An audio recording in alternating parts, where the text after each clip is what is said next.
Welcome to The Grant, the EU funding podcast. After a very nice panel episode last week, I am now back with a timeline episode.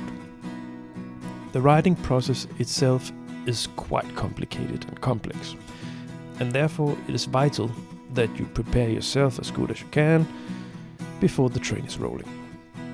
It can spare you many problems and save valuable time.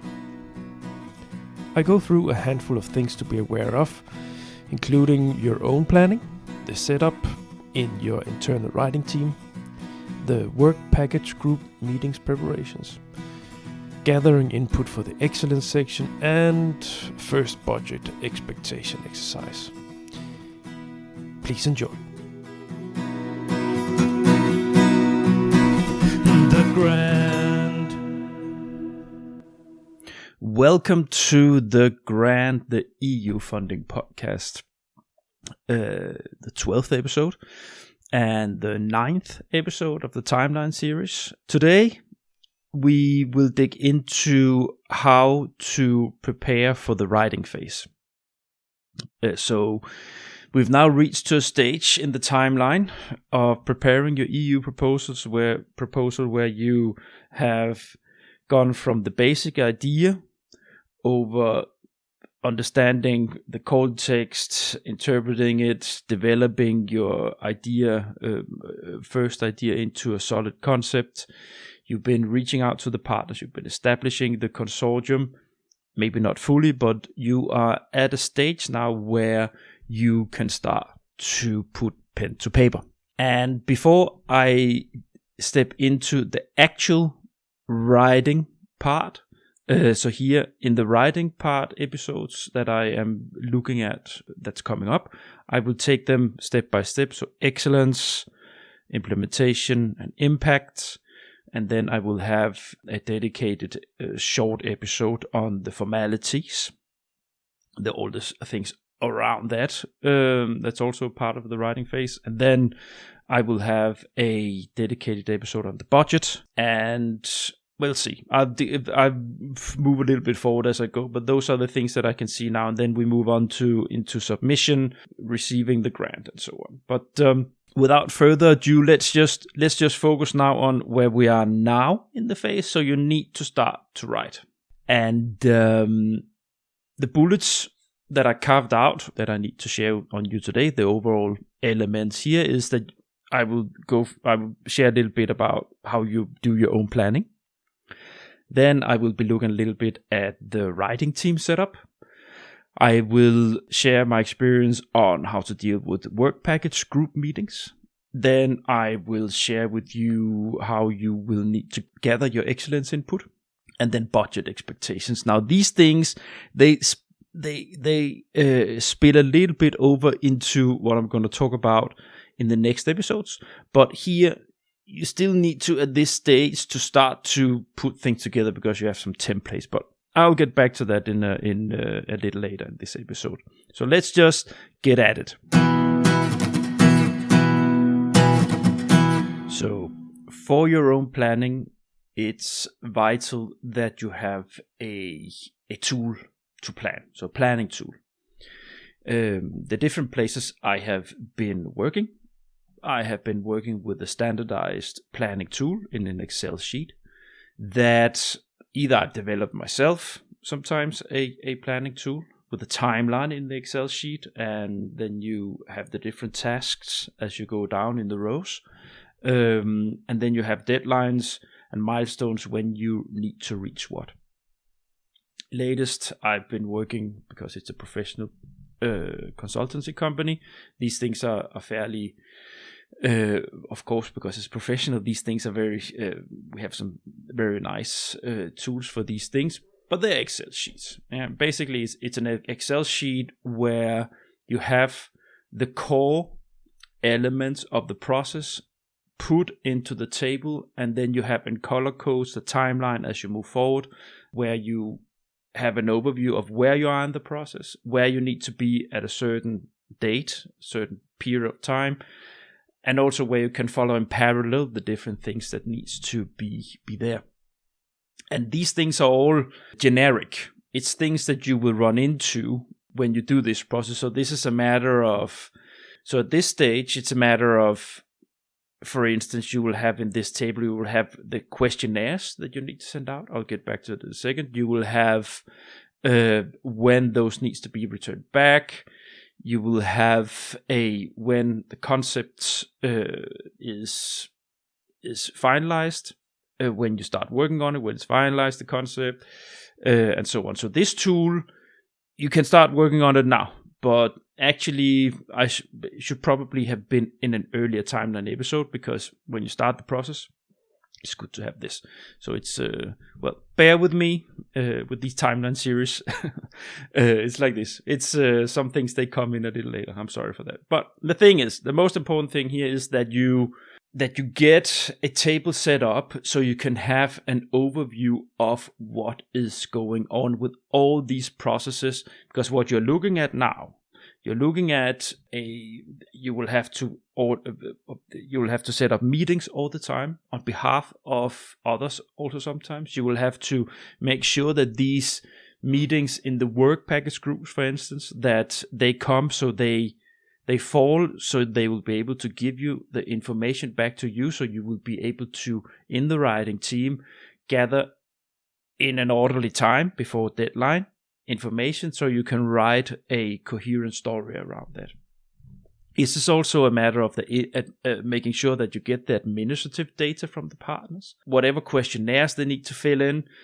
It's also a matter of understanding everybody in the team, in the whole consortium. When do the writing process start and end for you to be able to submit properly and for able to be reviews, because you will need to send it out to the whole group when you in the writing process. You will need to send it out so the group has a chance to read through the text, maybe not everything, but at least where they are involved.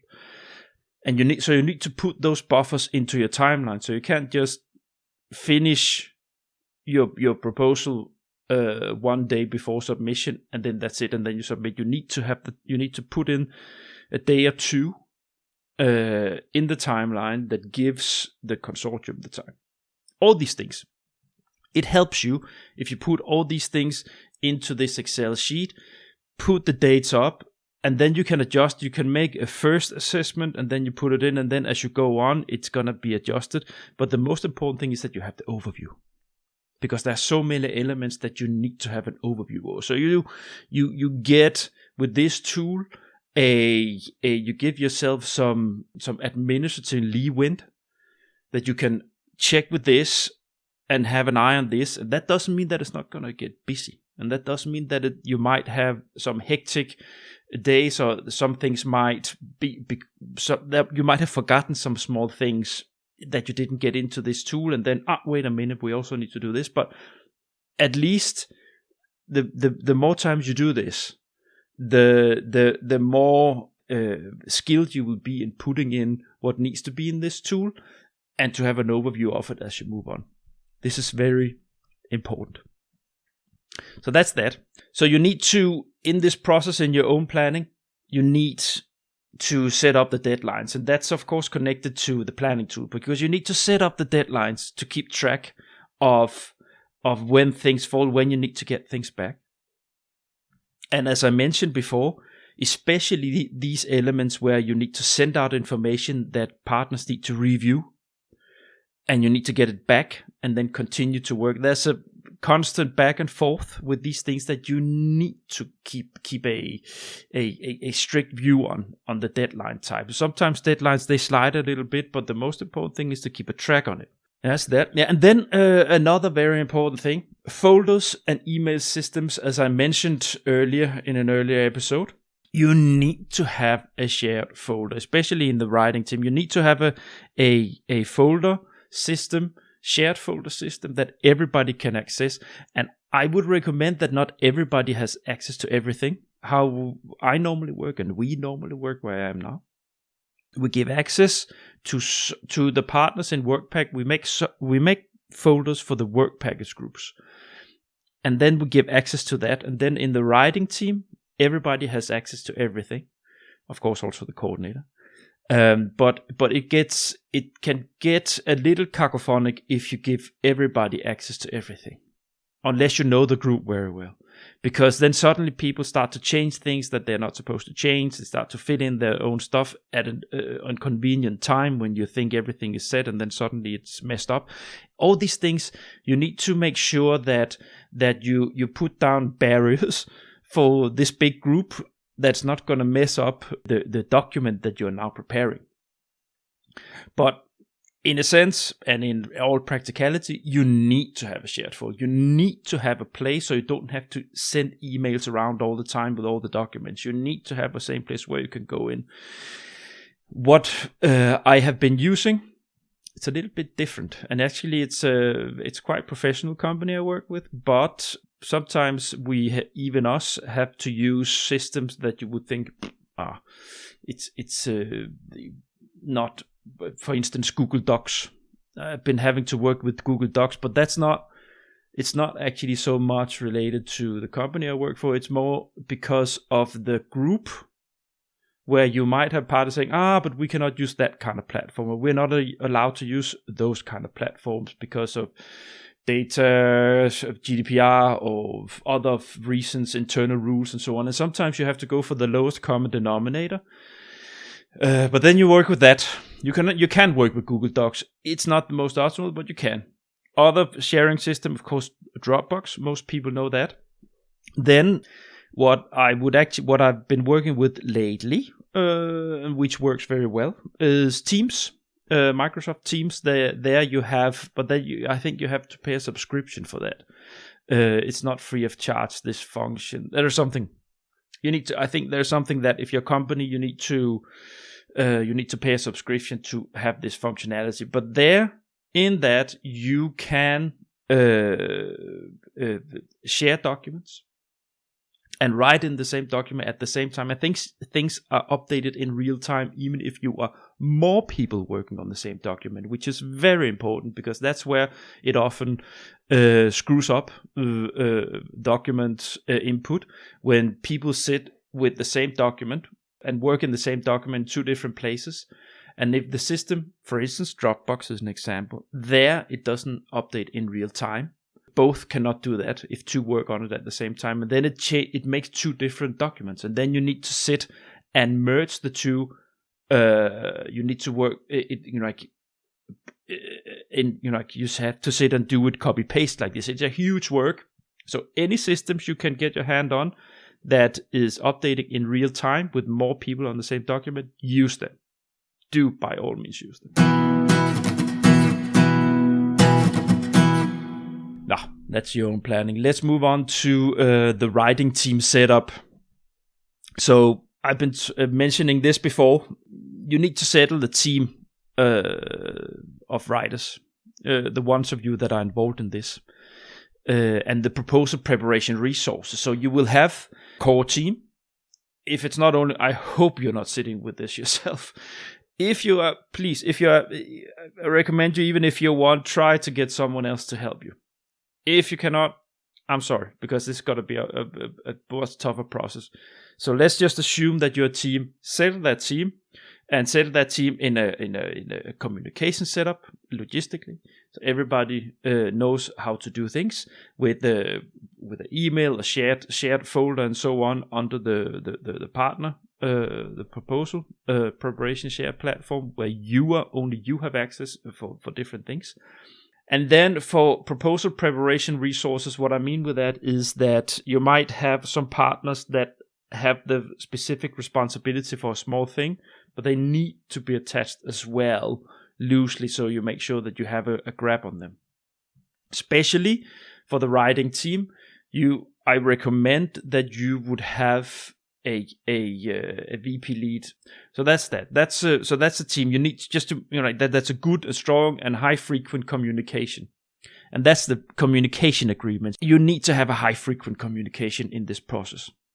That's what I have found. That's the most successful way of doing this very complex process of proposal preparation for European research and innovation proposals, high communication frequency, and so you constantly communicate, where are we going, I have this, I'm working on this, and so the higher the frequency, it doesn't have to be long, you don't have to disturb each other in the process because it's busy when you start the writing phase, but at least that everybody knows where everybody is, that you, if you have problems with some of the partners, that you in the writing team have a firm hand, that you communicate on how to deal with those specific issues and problems, knock it down, get it fixed, move on.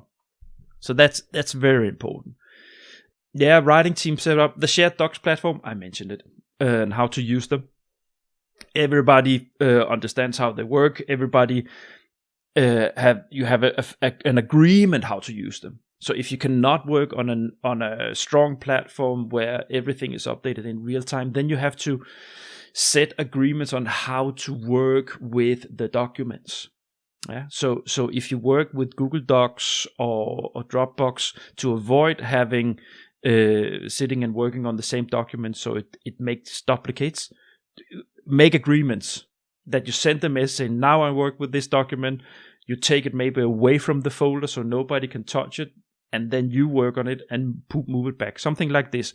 You make agreements to make sure that you avoid, especially when things get really busy in the last 2 weeks, that you don't screw up the process of putting the content in and lose content also. That's also that you don't have doublets of text, but also that you don't lose important input because you haven't got your agreements right.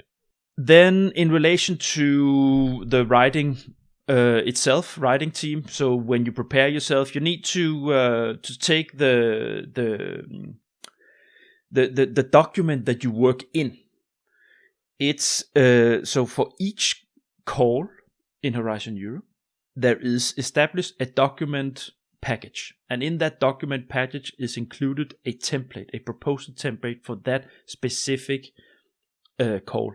And it's very important that you don't start off and just go into an open a clean Word doc and just work through like this, start writing.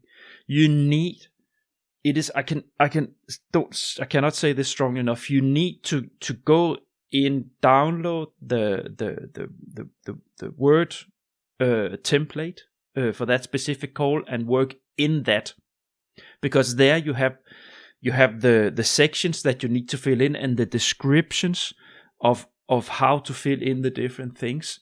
But not only that, sometimes, often, you have specific elements related to that specific call that is filled into that template. Say you need to have this you need to have this table including these things. You need to have this or this. You need to have business models. Sometimes they are different. So you have the overall elements of excellence, implementation, and impact, but sometimes they are included different things under these things that are different from in between the calls. So to make sure that you have everything right in that document, always take the template from the commission that they have uploaded and work in that. Then you can adjust the layout, whatever to your likings, but you need to do it like this to make sure you don't end in a place where you forget something or where you don't have something, and then you lose the points and don't get the project.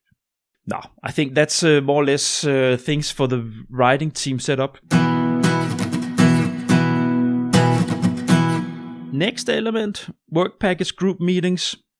So when you appoint the work package leads for your project, you need in that same go to make sure that the group, the work package group, so the partners involved in that in the individual work package, that they start a process of meetings, because they need to meet in those individual groups to discuss in detail what tasks they need to perform to reach the goal of that work package.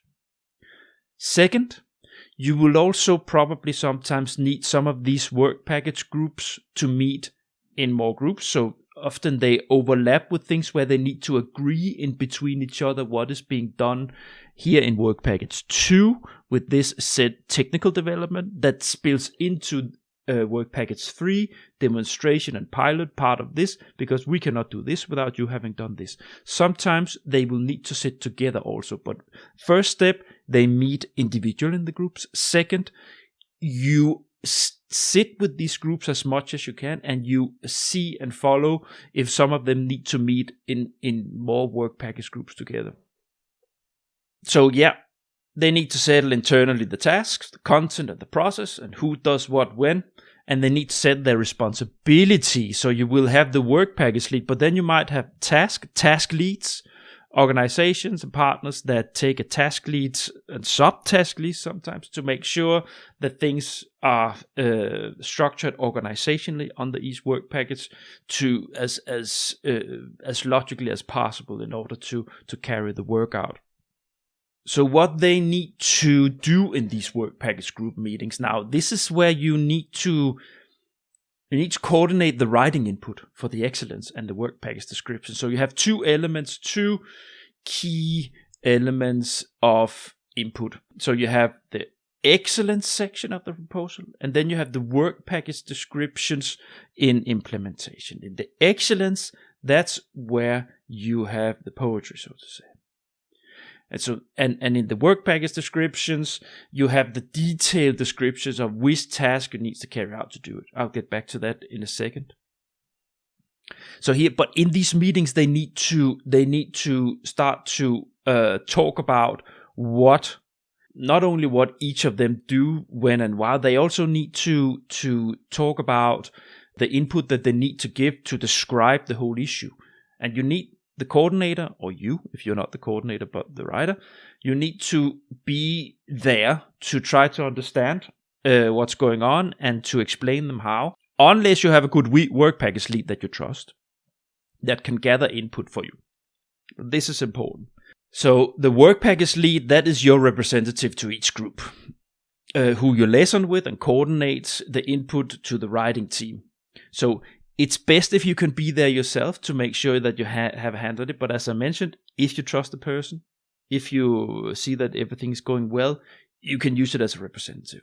Attend as many of these as you can to keep hold on the development. And that here it helps you if you have a team and where you can delegate. Say, I take this work package group meeting, you take this, and we follow them and instruct them and so on. How I normally do in the teams that I work with, when we step into this part of the phase, I support the technical consultant that writes, because that person cannot be at every single meeting. Sometimes there are 2 consultants, rarely technical consultants on this.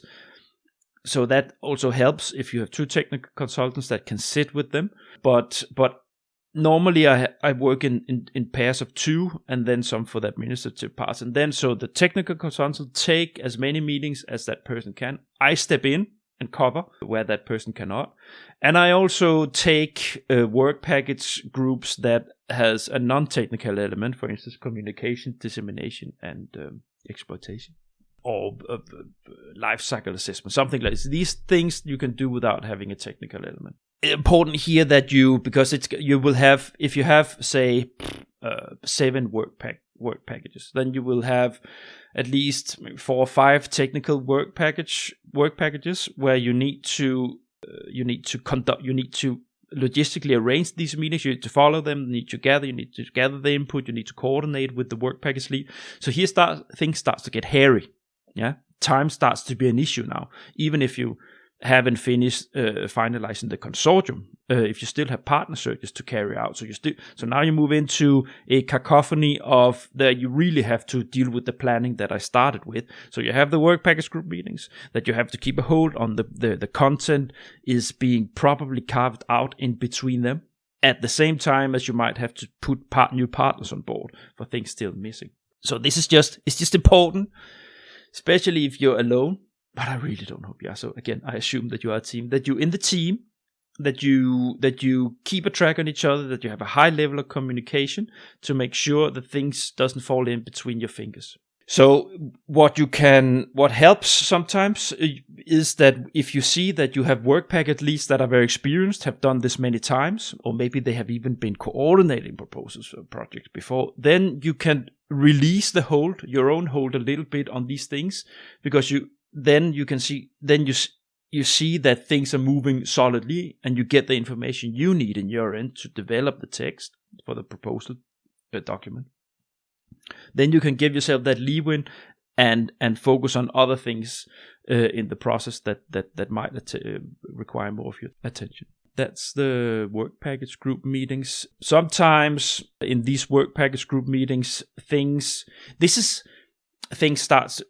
in these work package group meetings, the discussions go towards a place where that might affect the idea and structure of the overall concept. This is what happens when people start to talk about technical and innovation processes and so on, technical elements. This is what happens. Yeah, this is why it's so interesting from our point of view.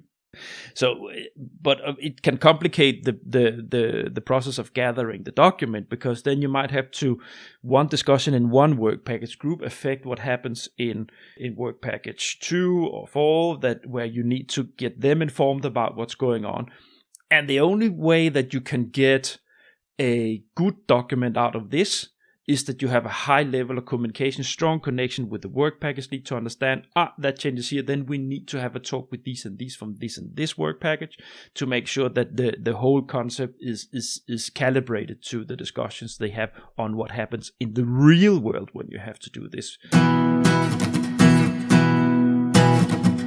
Yeah. Moving on to gathering the excellence input and the work package descriptions. I dipped my toes into it a little bit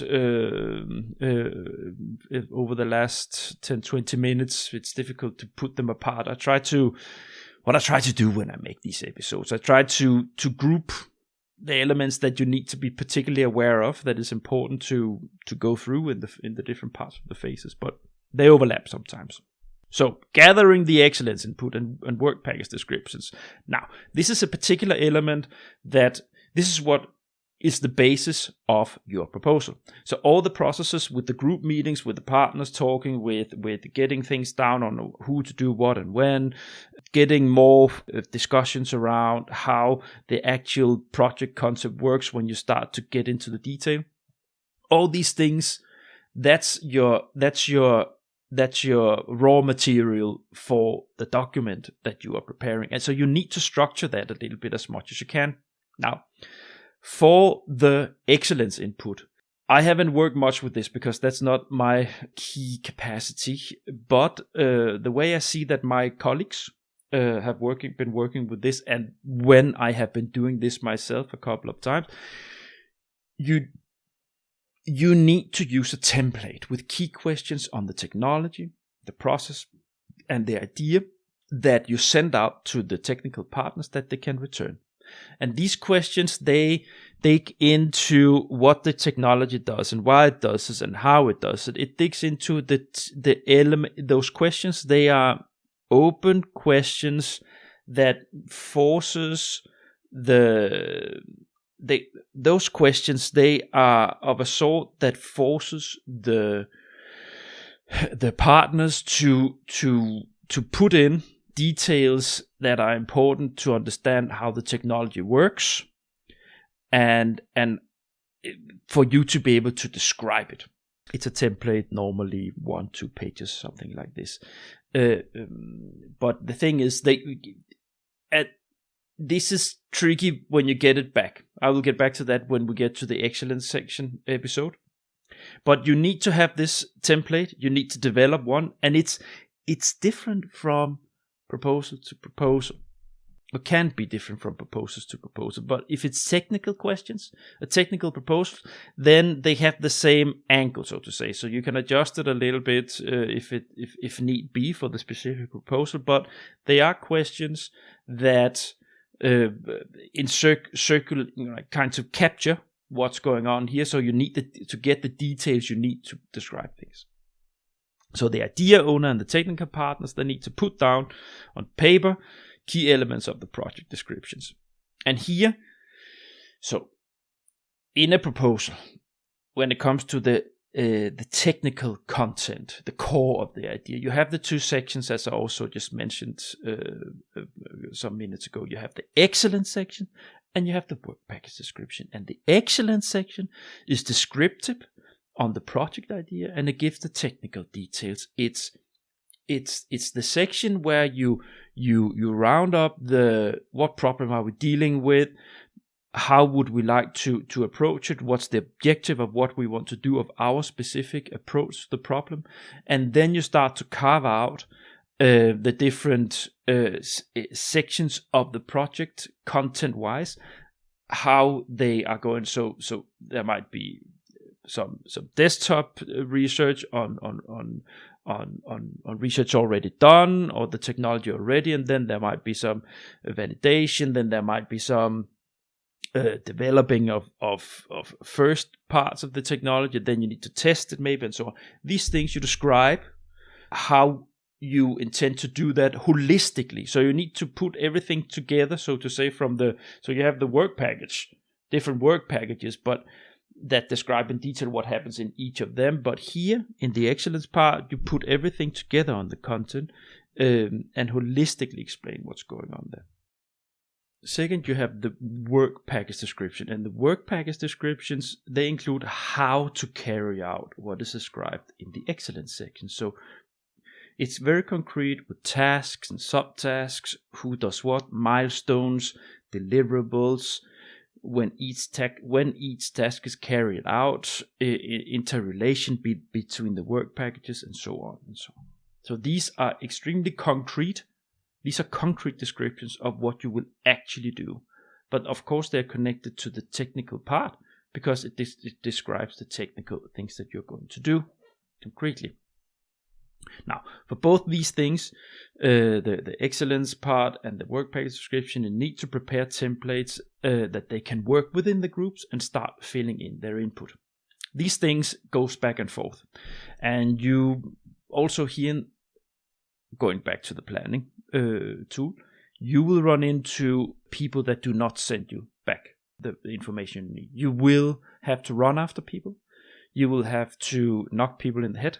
You will have to be a terrier that runs after some of your partners to get the input you need. And this is probably the most frustrating part of what you're going to move into now. I will dig more into that when I start talking about the actual writing process. But this is something you need to be aware of, and it's good to have it sort of, if you can include it in the planning, that give yourself some air for people who do not send things back to you.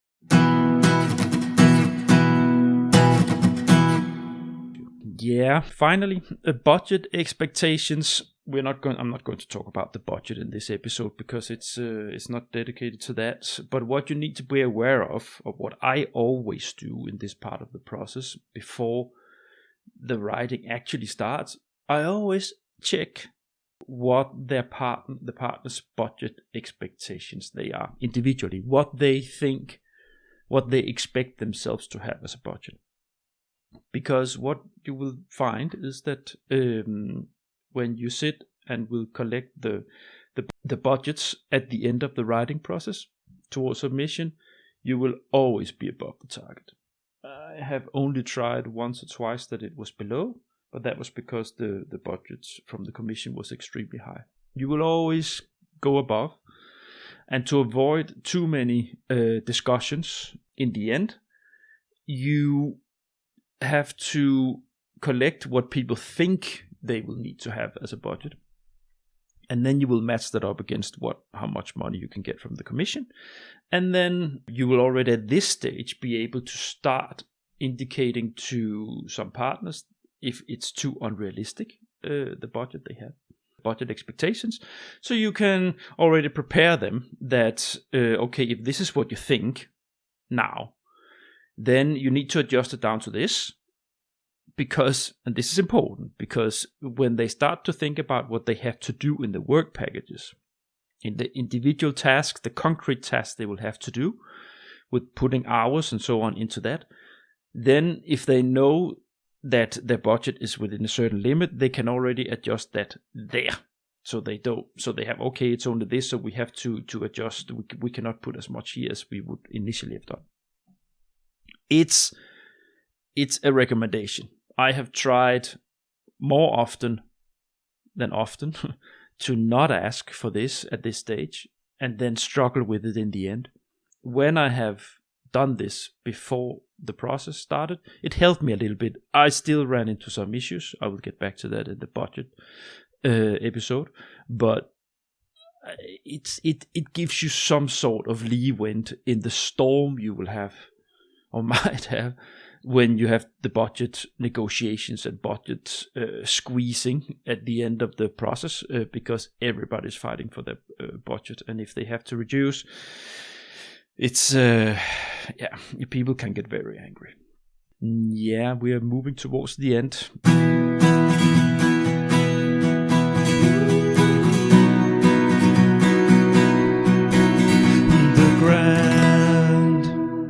So the toughest challenge.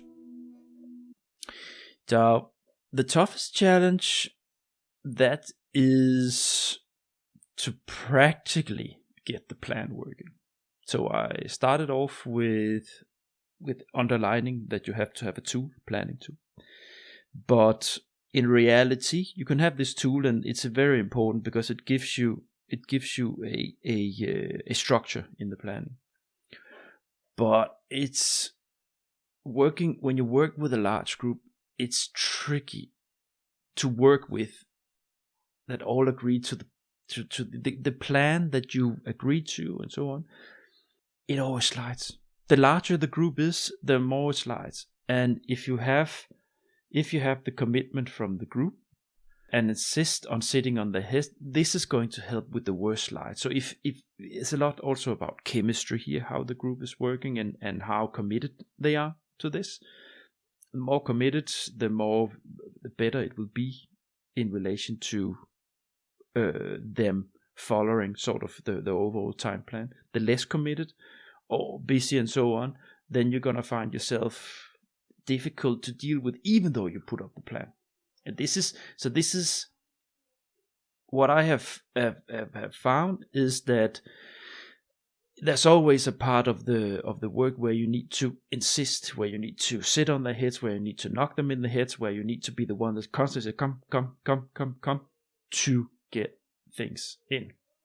And now step into the writing phase. So if you have all this that I've been mentioning in this episode, being aware that it is tough, planning is good, you need to do that. It is going to slide no matter what you do. That's the nature of these processes. But if you have a planning tool, and if you sit on the partners' heads, if the group is a little difficult, then it's gonna be a much better process than if you let them go. Thank you for listening to this episode to the end. I hope you enjoyed the initiative, and see you next time. Bye.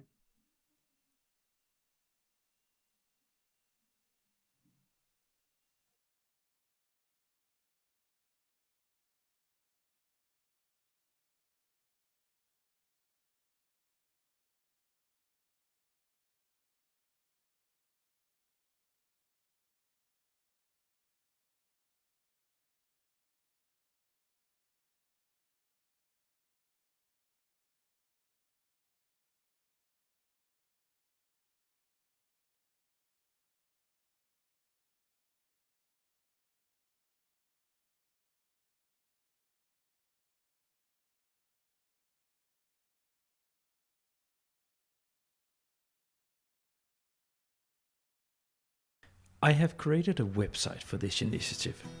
Check it out at thegrand.eu. Go and subscribe to this podcast and browse around to check out how the initiative is unfolding. When you subscribe, you will get access to the Grand LinkedIn group, which is where the interaction is going on between you, dear listeners, and me. Thanks for listening to the end, and looking so very much forward to build this up for you. Get the Grand! The Grand. You have been listening to The Grand, the EU funding podcast.